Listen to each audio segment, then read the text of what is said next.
It seems like there's never any rest when it comes to new and upcoming monster taming games, whether they be the lawsuit-inducing type that shakes the very fabric of the genre due to the sheer financial success of a game, old rivals returning in a big way, or for many, mostly unknown IPs that are more often than not games that are developed by a very small or sometimes even single-person team. Because of the upswing in new monster taming or creature collecting experiences, especially in the indie scene, I created today's segment, Games You Never Knew, as a way to shed a spotlight on several interesting games at once, hopefully giving each and every viewer something new to look forward to. And for the vast majority of you that haven't been watching my channel or aren't super in the know when it comes to the genre, something you've never seen before. We have a ton of these videos, I'll leave a playlist link below, but today we've got 5 new and upcoming monster taming games you never knew. I think there's a good mix here, many of which were suggested by some of our regulars, others caught my eye in one way or another. We've got a game that I think fans of 2D Nexomon will want to check out. We got something for you cozy types, some real-time combat 3D open world games with PvP and more. So that being said, make sure to sit back, relax, subscribe for more monster taming videos, and let's dive in.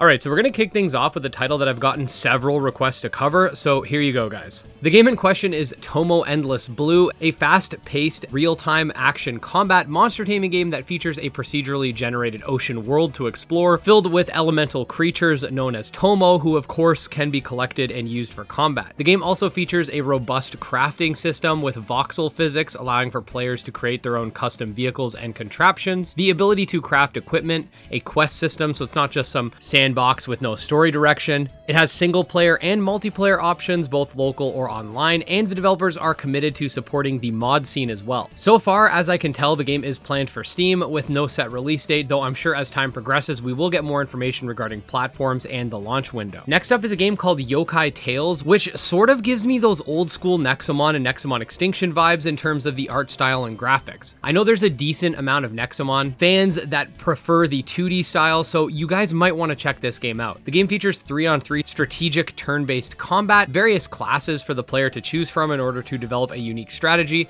an endless amount of content and replayability since it's a roguelite title, so it features randomized runs and bosses. The game actually just released this month on Steam, so definitely make sure to check it out, and every other game on today's list linked below in the description box. Next up, we got another 3D open world action combat game called Lekano World Online, if I pronounce that correctly. Another game that I've seen a ton of people ask me to cover. The game also features online arena PvP and an extreme variety between each monster. For example, each individual monster will have slightly different visual cues like different sizes and eye color, as well as different personalities, stats, etc., which I think is pretty cool. On the visual side of thing, kind of reminds me of Spinda having a bunch of different spot patterns and such. The game does feature non-linear branched evolution as well, a world shaped by player decisions, minigames, raids, and more. It is planned for an early access launch on Steam in 2026. If you're looking for a more cozy type game with base building and city management, Tamer Town might be your thing. The game touts itself as a world where tamers and mokatons thrive together by uniting in battle, evolving, and through their bonds and shared experiences. The game has, of course, its city building and slice of life aspects to it, but also features over 130 mokatons that can be used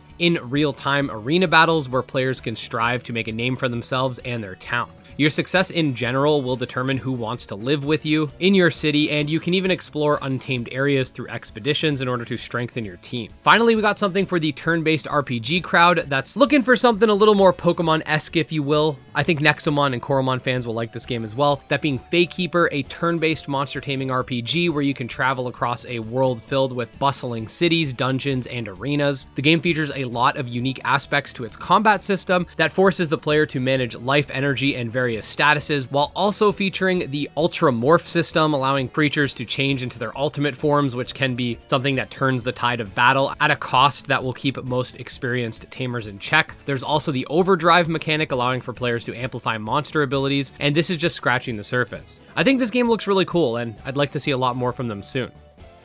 And there you go, guys. Those were another 5 new and upcoming monster taming games that most of you have probably never heard of. As always, thank you guys so much for watching. Thanks to those that had the suggestions for me. And don't forget to subscribe to this channel in order to stay up to date on all things monster taming. We've got a big event, aka the Monster Taming Direct, coming up, and there's going to be new gameplay and trailers and whatnot from a bunch of different developers within the genre, so get excited for that too. Also, just wanted to say special thanks to my supporters, especially Wrathful Beast, Candy Marunzi, Tragsoft, Chronomon, and Nemo, and we'll see you next time. Peace.